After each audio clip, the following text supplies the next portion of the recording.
Hi, I'm Zach Hunnicutt, and I'm a fifth-generation farmer in south central Nebraska. Farm outside of Giltner and live in Aurora with my wife Anna and our two kids, Everett and Adeline, that are 4 and 2. I farm with my dad and my brother. We raise corn, popcorn, and soybeans under mostly irrigated acres. It's a very important part of farming in this part of the world.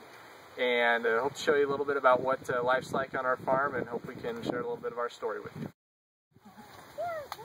Hi, I'm Anna Hunnicutt, and we farm in south central Nebraska.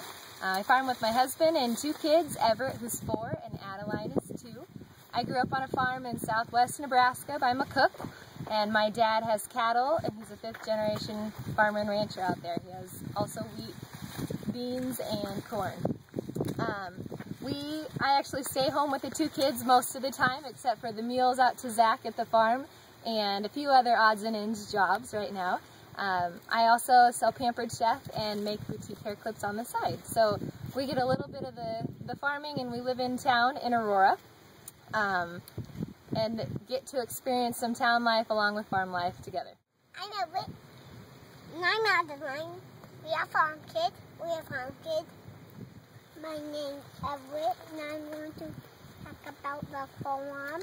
So what do you like doing on the farm? I like farming. You like farming. What do you like doing with me out on the farm? Riding in the tractor. Do you want to farm someday? Yes. Yeah? Who do you want to farm with? Daddy. This is the way I start my day most of the time this time of year. Like I said, most of our acres are irrigated, so this time of year I'm spending a lot of time making sure that our pivots are still going around in circles, watering the crops like they're supposed to, and making sure we don't have anything going wrong with them. You see behind me, it's a center pivot. It's a highly efficient way to apply water to the crops to make sure we're growing a healthy crop.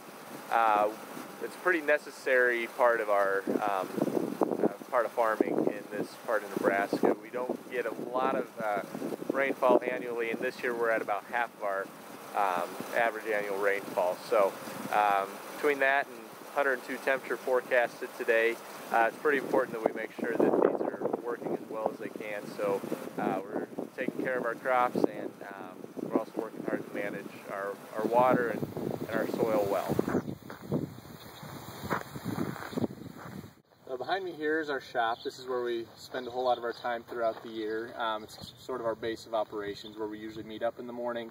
It's where we work on equipment, where we store a lot of the products that we're going to be using throughout the year. We also store some equipment here. This place has been in our family for over 100 years. We still have buildings here from when my great-grandfather was farming. My brother lives here, and it's a place where I grew up. And this is just a place where we spend a lot of our time throughout the year. Okay, we're here with my brother Brandon. He's going to talk a little bit about some of the research we do on the farm and some of the technology we're using. Well, on the farm, we've used research methods over the years, and for the last dozen years or so, we've been working with a fellow agronomist, putting a research plot out there that we're looking at different herbicides, different fungicides.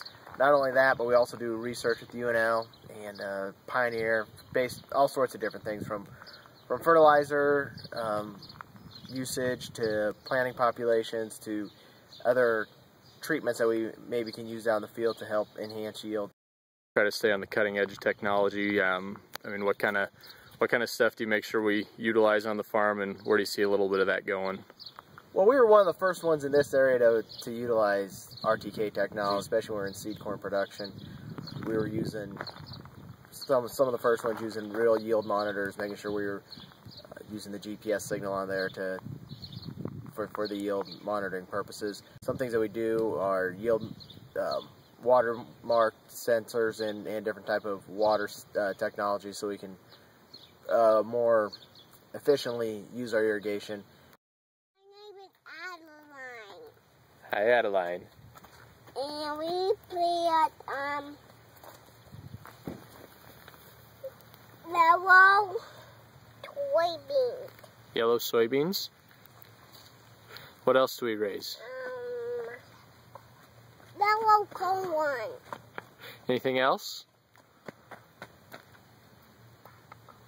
Popcorn. Yep. Come here. Yeah. Right here with my dad, Daryl. He's applying some fertilizer with our sprayer, and I'll have him talk a little bit about this process and what he's doing.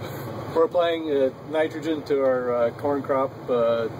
This will be the final application of nitrogen.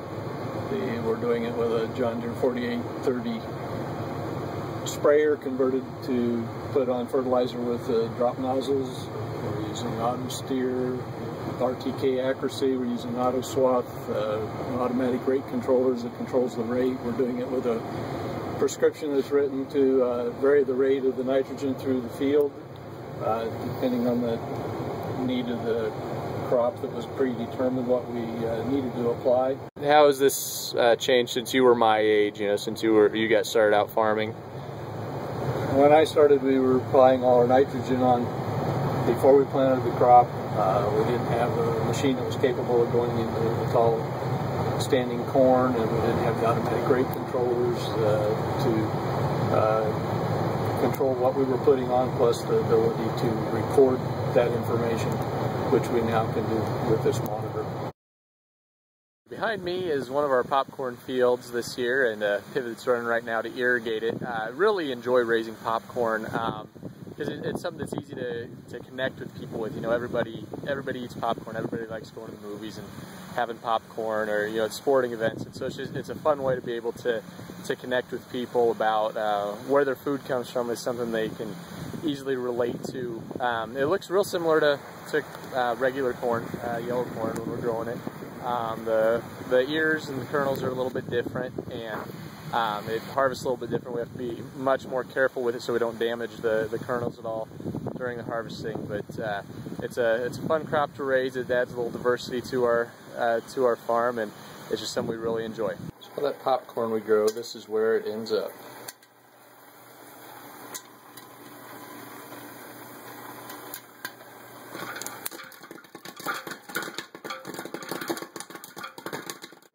Okay, here we are back in our kitchen. Zach mentioned earlier about our crops that we do corn and yellow corn and soybeans, and that's kind of your cattle feed and fuel is what those crops go to. But my favorite that we grow is the popcorn, and the reason is that it comes right to our kitchen, which is kind of fun. I'm a family and consumer science teacher by trade and by education, so a lot with the nutrition and the food, all that goes into the kitchen is kind of my cup of tea. So having the popcorn where I can see it planted through the growing season, harvested, and then it goes to a plant that's not too far from here actually, that Zach's parents are part owners in, and then coming from there right to our kitchen, it's always kind of a neat thing to see, and it's great for my kids to see. So the popcorn also, from a nutritional standpoint, is great. It's low in fat and calories, high in fiber, and it's a whole grain, which is what they're plugging for. So it's a great snack for us to have, and it's also a fun thing to take the ear of popcorn from the field, pop it right in our microwave, and our kids have a great time doing that. Thanks for joining us at Hunnicutt Farms. Hope you learned a little bit about our farm, what goes on a day around here, and if you have any more questions, feel free to contact us. Thanks.